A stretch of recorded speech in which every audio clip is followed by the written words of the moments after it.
Hi, everyone. Thank you so much for joining today's webinar. We're going to get started. I'm happy to welcome you to this webinar on everything you need to know about installing EV chargers in 2021. If you don't already know me, I'm Maria Latto, and I'm the marketing manager here at Precise ParkLink, and I'm happy to be here with you today as your moderator. Also here with us today is Ryan Pettigrew, account manager at Precise ParkLink, sharing his expertise on the value of a customer-focused solution from his 10 years of experience in the hospitality sector, working with major chains across North America. Also here with us today is Stephen Wickens, account manager at Chargepoint, sharing his knowledge and expertise on the EV software and product solutions. Chargepoint is a global leader in the EV charging industry with a network of 100,000 locations worldwide. Fun fact, every 2 seconds that goes by here with us today, an EV driver is plugging in with a Chargepoint station. Finally, also here with us today is our guest speaker, Rosa Garofalo, General Manager at RioCan REIT with over 30 years of experience in the commercial real estate sector, currently overseeing 1.5 million square feet of real estate in the Toronto market. Rosa is here with us today to share her recent experience about installing multiple charging points at one of her mixed-use developments. A few things I would like to address before we get started. Please enter your name and organization in the Q&A to register for our prize draw. Winners will be announced on Precise ParkLink's LinkedIn shortly after this webinar, so be sure to tune in. We will also be accepting questions in the chat throughout the webinar, and we will be sure to address them at the very end.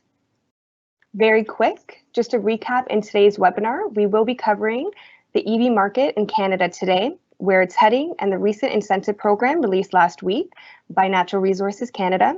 We will also be covering a recent installation of EV chargers at the Yonge and Sheppard Centre in Toronto, the importance of understanding your business needs before getting started, network capability, what that means, what's involved, and how it's linked to overseeing successful EV solutions, a brief overview of various product solutions available on the market today, and my personal favorite, key considerations, the cost, installation, and ongoing logistics that tend to be overlooked in the initial planning phases. Finally, at the very end, we will be hosting a live Q&A addressing the questions that we received in the chat throughout the webinar. Again, if you just logged on, be sure to mention your name and organization in the chat to enter into our prize draw. I'll pass it on to Ryan to take it from here. Thank you for the kind introduction, Maria, and thank you to everyone who is able to join us for today's webinar on installing EV charging stations in 2021. We have an awesome presentation lined up for you today. As mentioned, my name is Ryan Pettigrew, account executive here with Precise ParkLink. Now, a lot has certainly changed in the EV industry since Robert Anderson developed the first crude electric vehicle back in 1832. Yes, you heard that right, 1832. Get the next slide up. Now, we have definitely seen significant growth within the Canadian EV market over the last few years. StatsCan reports that zero-emission vehicles saw significant gains in the third quarter of 2020 with 18,771 new vehicles registered across Canada between the months of July and September, according to data just made available by StatsCan. Among these new vehicles registered in the third quarter of 2020, 67.1% were battery electric vehicles. Plug-in hybrid electric vehicles represented 32.9% of new ZEVs registered in this period. Given the fact that much of the country was locked down for the majority of the second quarter last year, that leap in sales following the easing of the restrictions is less than surprising. However, that figure also represents sizable growth from the first quarter of 2020, which saw almost 12,000 sales through a period mostly unaffected by COVID-19. These ZEVs represented 3.7% of all total new vehicles registered in the third quarter of 2020. Among these new registrations, 92.9% were in Quebec, Ontario, and British Columbia. Of course, these trends are not only occurring in Canada and are consistent across the world. Fun fact, in 2020, more than 70% of vehicles sold in Norway were electric. Many automakers across the globe have detailed their plans to electrify large portions of their fleets, with some even announcing goals for fully electrified lineups in as little as 5 years. And to be honest, consumers might not even have to wait that long. A record number of almost 100 pure electric EV models is set to debut by the end of 2024 if all goes according to plan. Here are some of the automakers leading the charge, no pun intended, when it comes to EVs. First, we have Volvo. Now, Volvo has announced their plans to go 100% electric by 2030. It will phase out all car models with internal combustion engines by then, including hybrids. GM announced back in January that it aspires to have an all-electric model lineup by 2035, and that by the end of 2025, 40% of its models will be pure EVs. While that certainly isn't a binding commitment, it does signal a significant change in direction for the company, which stressed that it won't be making hybrids or plug-in hybrids, which it considers transitional technology. BMW, which also includes the Mini and Rolls-Royce brands, says it will bring roughly a dozen new EVs by 2025. Ford says its passenger vehicles will be 100% emissions-free in Europe by 2030. It hasn't made the same commitment in the US yet, but has just started selling an all-electric SUV called the Mustang Mach-E, an electric version of its commercial transit van. In addition to the Mach-E and E-Transit, Ford has also plans to introduce an electric version of its popular F-150 pickup, although it has not yet given a concrete date for when it will be available for sale. Ford also says that its Lincoln luxury brand will also be moving into the electric space and that the company will expand the number of EV charging networks accessible through its Ford app. But again, a timeline does not exist for this. According to an announcement made by Jaguar in early 2021, all Jaguar and Land Rover models will have an electric version by the end of this decade, with a total of 6 new electric Land Rover SUVs over the next 5 years, and an all-electric Jaguar lineup by 2025. Not only are these statistics showing an increasingly growing trend towards a zero-emission vehicle future, but we also see these trends having effect on other industries, including healthcare, construction, hospitality, and many others. For example, when we look at the construction industry in Toronto, it is no coincidence that updated Toronto Building Code now states that 20% of all parking stalls have to be allocated to accommodate electric vehicles. I think it's fair to say that this EV revolution is no longer a forward-thinking concept of the future. Consumer trends and statistics show that electric vehicles are definitely no fad and that the future of mobility is electric. For many, the purchase and deployment of these EV stations is a considerable investment and not a decision that is made without thorough research. You may be trying to evaluate how to financially justify this investment or how exactly the benefits outweigh the cost. In order to make this investment more feasible, the Canadian government offers a number of government incentive programs provided by Natural Resources Canada, aka NRCan, including the ZEVIP program, which just opened last week and is only open for application until June 22nd. As an experienced EV solutions provider, the team here at Precise ParkLink is well versed in the government incentive program application process.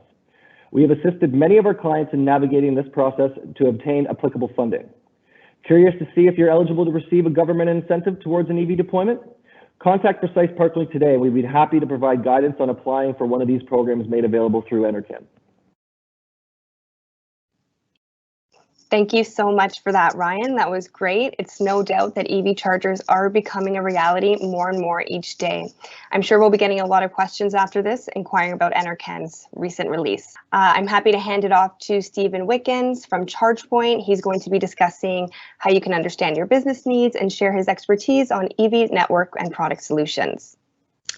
Thanks, Maria, and thanks, Ryan. I appreciate the offer of being here today and excited to talk about the various intricacies of the marketplace and obviously the different needs and requirements that people will need to think about in the next, well, whether it's this year, 5 years from now, or 10 years away. Next slide, please. So basically, when you start thinking about a deployment, we can't just think about what your property looks like today, because what you go to install today is going to be very, very different from 5 years from now, 10 years from now. Basically, when you go to deploy these stations across your portfolio, you have to think about the different things that are going to be taking place. Obviously, if you only have 1 or 2 drivers coming in day one, maybe in 5 years you have over 100, and you have 10, 20, 100 stations deployed across multiple different properties. You want to be billing different rates to different drivers whether that's a discounted rate for employees, you want to charge a full rate for public, or you want to give the public free charging. And maybe you have a mixture of fleet vehicles like Uber or Lyft, or contractors coming to your site that want to get preferred pricing as well. All of that, it needs to be in consideration when you go to think about your deployment. And to make all this possible, it really comes down to the software and the network that you pair with your station to make this happen. Next slide, please, or next 2 slides. So when you start thinking about this, there's some needs requirement that needs to go behind this. Obviously, you need to understand how many people are coming and charging at my stations on a per day, per week, per month basis. How much energy am I consuming? What is my utility bill look in all this? Do I need to implement power management solutions to offset certain utility loads during peak times of the day, so I'm not getting hit with that global adjustment period and paying a much higher utility bill than what would be required? So what's controlling all of this features is that network and the software that's running your station. So having the capability of having flexible billing and different access controls and fleet services, very important when thinking about going into an agreement with a provider. So a little bit deeper of thought needs to go into this, because what you need day 1 is going to look very different than what you need year 5, year 10. Next slide, please. And I quickly wanted to get into the different power management capabilities that are available out there. Obviously, installing one station, pretty basic. You only need around a 40 amp breaker to power that station. But what happens when you run out of power at that particular site, but you still need more ports? You can take a simple approach and just having a shared panel and a shared breaker to install more stations and share that at a panel or circuit level. Or maybe you have multiple parking lots across your site and you want to set a power ceiling so the stations never exceed a certain kilowatt. So I only have 100 kilowatts available in between the hours of 12 and 7. Even if you have 1 or 50 charging stations installed across your property, it's going to intelligently redistribute itself to never exceed that power ceiling that we've deployed. So all of that is being controlled within the network, within the cloud, and basically providing an overall better experience so you don't have to worry about it down the road. Next slide, please. Next consideration is obviously your network and your analytics that you're going to want to review. So a quick dashboard overview, providing this information on a daily basis. There needs to be some thought. Obviously, this isn't your core business. This isn't something you want to take on a regular basis.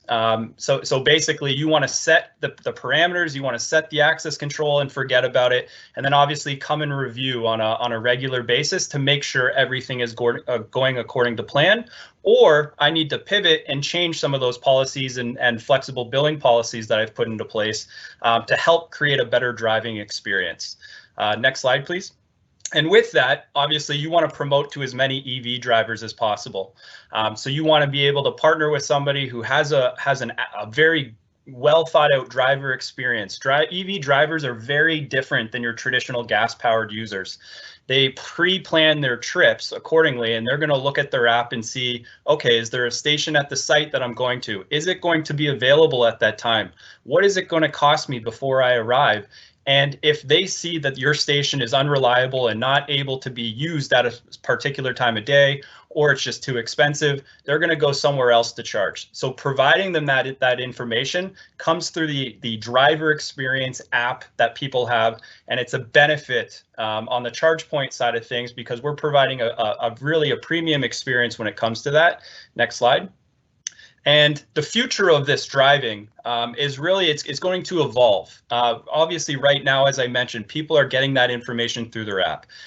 In the future and recent announcements, obviously, we're trending towards a direction where the driver is getting that directly in their dashboard of the vehicle. So a much better experience, a very similar experience to what Tesla drivers are experiencing today.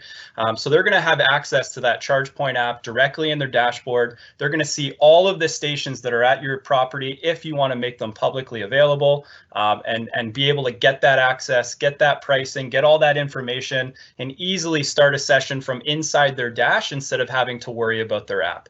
So you're going to be able to get customers or drivers coming into your properties just because our stations are being shown directly on their dashboard. Next slide, please. And with that, there's some other considerations that you're going to want to have with a network provider, and some of that really comes into a reservation, or what we call a waitlist management system.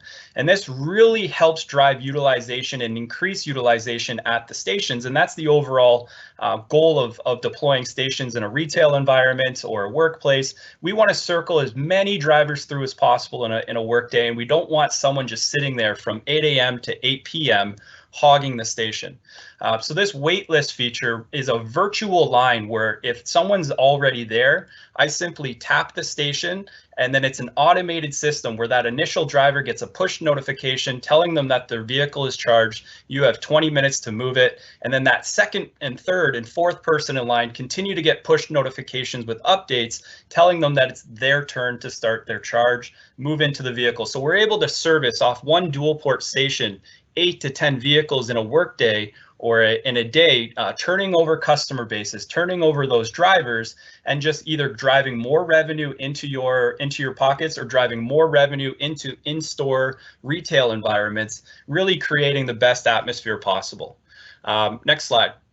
And with all that, access control becomes of the utmost importance, because obviously everyone on this call has a different need and different environment. So access control, only limiting it to employees only, or maybe you want to open it up to the public on weekends only, and then it's closed down on the weekdays. All of that is controlled through the network. We can't just have a plug that's available on the side of a wall anymore, because it will get abused. There's networks out there, there's public things like PlugShare, where everyone is an EV driver. It's a very tight-knit community, and they're going to post all the stations that they see on a wall somewhere, and it's going to drive users to that facility, but hog the station. You're not going to be able to collect any revenue. So you want this access control to make a better environment and to limit access when you don't want someone using the stations. So whether that's specific fleet use or public use or workplace employee, or maybe even preferred customers in a retail environment, that access control is really critical to create a great charging solution. Next slide, please. And when it comes down to dynamic pricing, obviously, as I mentioned, the last thing we want is someone parking there all day. So that dynamic and flexible billing to either increase over time instead of it just being a flat fee throughout the entire day is really critical, because we're trying to create turnover. And sometimes that penalty fee or motivational charge is what is really required to get someone to move their vehicle from that spot after their vehicle is done charging. So having that flexibility to charge by the time of day, charge by the kilowatt hour that's being consumed by the vehicle. That's all available inside the Chargepoint platform, and basically providing you flexibility in what you're trying to charge to your different driver groups that are coming onto your property. And then the last thing I wanted to mention was how we protect our investment.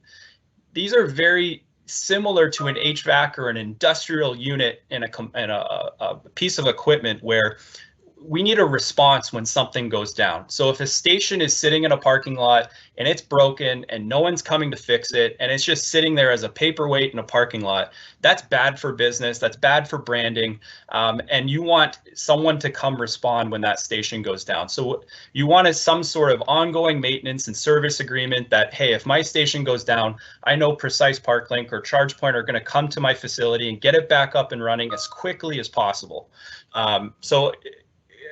And basically you have that assurance that it's a full turnkey white glove service, and away we go. Next slide, please. And now we're going to get into some of the products. Obviously, there's not a one-stop shop fits all type of charging station that's out there. So obviously you have your different types of solutions for residential, multi-unit buildings, apartments, and condos, where you really need a universal solution where all the stations are communicating, sharing power intelligently. Because we are limited in those types of environments, they need a unique solution. And moving to my right, we have our CT4000, where it's our bread and butter of our commercial style station, being installed in workplaces and public deployments and really environments where it's a mixed use environment where you need different billing capabilities, you need different access control capabilities, and basically it's going to be for that public style deployment. And then lastly, moving over to our DC fast charging stations.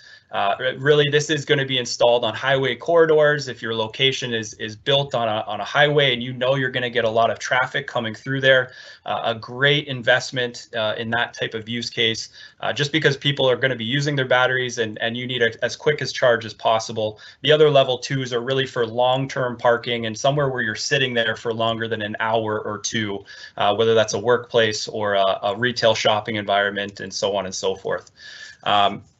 So basically moving on from there, if you want to move to the next slide, the CT4000 obviously built-in cable management, locking holsters, everything that you would need in that public deployment. Next slide, the CPF50 model. It comes in multiple configurations. Every garage in Toronto or wherever you're located looks much differently. Maybe you have a wall, maybe you don't. So it has a pedestal, cable management, all different configurations to think about those different needs that you have. And then lastly, the CP250, a really intelligent modular design for your DC deployments. It's powered by 2 power modules inside this station, and it really helps with a response time if something happens. And the reason for that is because traditionally when a DC fast charging station goes down, a tech needs to come out, evaluate what's happened. With ours, if one of these power modules goes down, the station doesn't shut down. We're still able to dispense 50% of our power, which is great for a site owner because that provides leeway for Precise or Chargepoint to come and service the station, and you're still able to service your customers while we come and repair the station, get it back up to 500 or 100% of power. Next slide. And the modularity component of this station is next level. It's built of about 11 components, the dashboard, the circuit board, the modules, all easy components to transition out easily. And so you're getting the best bang for your buck in that type of deployment. But with that, that's basically everything that I have to cover today on the Chargepoint network side, the Chargepoint station side of things. And obviously, if there are questions, please come up and happy to answer them after we're done here today. Thank you so much for that, Stephen. That was very insightful. And we received several questions in the chat that we'll be sure to address at the end. So now I'm going to pass it to Ryan to close with the key operational costs and considerations that need to be accounted for in initial planning phases. Thank you for the insight, Stephen, and thank you, Maria. This is great. I know our attendees will definitely find some nuggets in there, especially with the dynamic pricing and waitlist functionality. I know I don't speak for myself when I say that the team here at Precise truly values our strategic partnership with one of the industry leaders of EV charging solutions, Chargepoint. Thanks again for taking the time to be with us here today. We appreciate you sticking around until the end of the presentation to answer any questions our attendees may have. And attendees, if you have any questions for Stephen, please be sure to enter them in the chat and we'll circle back to them in just a moment at the end of the presentation. As we move towards the close of today's presentation, I wanted to cap off by touching on a few key considerations when it comes to installing EV charging stations in 2021. Can you imagine how ridiculous it would be if we had parking stalls painted for gas-powered vehicles only? Well, we may not be that far off. Seeing as currently our electric vehicle parking stalls are painted and clearly allocated, this is only because of the number of EV vehicles currently compared to the number of gas-powered vehicles. As we see highlighted previously in today's presentation, leading automakers around the world are communicating to us as consumers that EVs are the future of the transportation industry. Sure enough, sooner than later, the amount of electric vehicles on the road will far outnumber the amount of gas-powered vehicles stuck in traffic on the 401. I know it seems far-fetched and lifetimes away, but let me just remind you about Norway. 70% of vehicles sold last year were electric. There are definitely more than a few considerations involved when it comes to installing EV charging stations. What kind of equipment do I need? How much will it cost?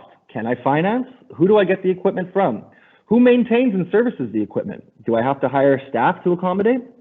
And the short answer is, you don't have to figure out the answers to these questions on your own. That's what the team at Precise ParkLink and Chargepoint is here for. As two leaders of our respective industries, it made perfect sense for us here at Precise ParkLink to partner with Chargepoint as our dedicated supplier for EV charging stations. Congrats on the recent IPO, by the way, Steve. Chargepoint has over a decade of experience, which has helped them build the largest, most comprehensive EV charging network with solutions for every type of business. By partnering with an experienced and reputable parking solutions provider such as Precise ParkLink, our clients are able to take full advantage of many benefits associated with the purchase and installation of EV charging stations, including financing options, guidance through government incentive programs, and much more. Whether it's an indoor garage, a surface lot, or even an on-street solution, our team has the expertise and understanding to assist and guide you throughout the EV charging installation process. We would be happy to answer any questions or to walk you through the implementation process or even just the consideration process for a project such as installing EV charging stations at your property. We use our expertise and knowledge in the parking world to allow us to provide the expertise to deploy an efficient solution that meets the needs of your consumers as well currently and for the future. And now with that, I will conclude. Unfortunately, Rosa is still experiencing technical difficulties. She is here, however, so if you do have questions for her, you can submit them in the chat and we will make sure that they are answered, even if it's after the webinar. But thank you so much to all of the speakers and all of the attendees. The session was very informative and we have many questions to address, so we'll jump right into it. Again, the Q&A is still open, so if you have questions as an afterthought, please feel free to submit them. So our first question is from Urjan from Ski Data, and this one goes to Stephen. His question is, can ChargePoint chargers be linked with a parking system? Yeah, so it really comes down to the intelligence of that parking system. So we have open APIs that we use to integrate with third-party applications. So we've done that with a number of different companies, whether that's an existing app that they have and they want to be able to use, or fleet management or building management. And then we've also done a few parking integrations as well, but it comes down to can they communicate to one another? But through our open APIs, I've yet to see an app or an integration that we haven't been able to complete to date. Okay, and another question from Urjan from Ski Data is for Stephen as well. Is the protocol OCPP 1.5 or in brackets 1.6 supported? Yep, so all ChargePoint stations are OCPP compliant to that 1.6 level. So we are working to meet the newest release of OCPP, which is 2.0.1. And I know a number of manufacturers are working to that, but it was most recently released. But for that OCPP, all our stations are compliant and can be integrated onto other networks if the customer required or chose to. There just needs to be when you purchase a ChargePoint station, you do commit to an identified time period, so 1 year or 5 years or however long you want it to commit. After that initial cloud date has expired, you then have a free obligation to either renew with ChargePoint or choose another network of your choosing. Okay, fantastic. Another question just came in from Katie. What if someone doesn't leave their car after charging? How can you monitor the notifications for the next in line? What happens if someone, sorry, can you repeat that? What happens if someone doesn't leave after their car is charged? How could you monitor the notifications for the next person in line? Yeah, so if someone overstays, excuse me, if someone overstays their welcome and they're abusing the charging station, what I recommend is implementing a motivational fee. So it's essentially, depending on your property, $1 may do it, $5 may do it, $20 may do it, and at least if they're not moving, you're recuperating the lost costs of them not moving their vehicle. So you're able to introduce a penalty or a motivational fee, and basically as long as they stay plugged in post charging, they are at least being billed for the time almost as like a parking fee within your parking lot, and they're taking up the space, they're taking up the charger. You're at least recouping some of those lost costs if they didn't move their vehicle. Okay, fantastic. Another question that just came in from an anonymous source. What considerations should be taken for future proofing installations today or near future? This is for Stephen. Yeah, so what I always recommend is future proofing your site for future expansion. So if you're installing one station today, at least run some empty conduit in future parking stalls. If you plan on expanding or scaling in 1 or 2 or 5 years from now, do that preliminary work now and basically prepare yourself, because it's going to happen. If you install one station, people become very familiar with your parking lot, very familiar with your brand, and they'll continue to grow. You're enabling your employees or the retail space or whatever your property looks like that you are providing charging. And at some point, your existing station is going to max out. You physically just can't fit any more drivers into those spots.